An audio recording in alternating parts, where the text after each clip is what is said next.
हाय दोस्तों, मैं आपकी गायत्री द्विवेदी लोकगीत में आपका स्वागत है। दोस्तों, मैं आप लोगों के सामने एक बहुत ही प्यारा हवन गीत लेके आई हूँ।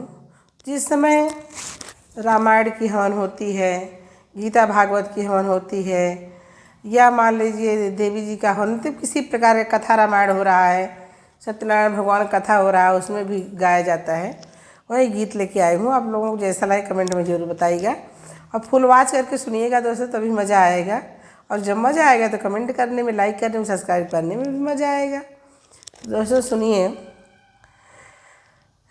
कि हवनिया में आई गईले, अरे हवनिया में आई गईले, दशरथ के लाल हो हवनिया में आई गईले, दशरथ के लाल हो हवनिया में आई गईले, रामा के मथवा तिलक भल सोहे, राम जी के मथवा तिलक भल सोए, सीता के मथवा भी दिया है लाल हो हवनिया में आई गईले, दशरथ के लाल हो हवनिया में आई गईले, राम के मथवा मुकुट भल सोहे, राम के मथवा मुकुट भल सोहे, सीता के सोहेला,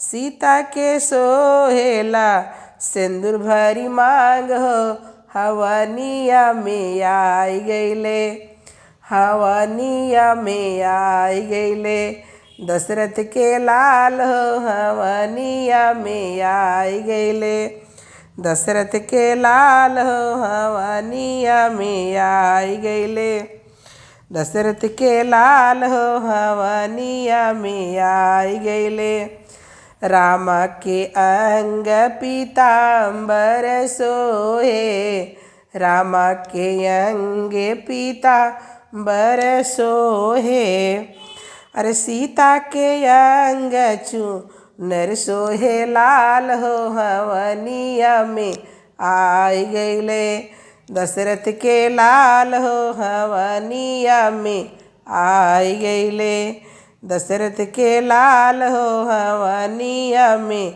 आई गईले। जय श्री राम। दोस्तों फुल वॉच करके सुनिएगा।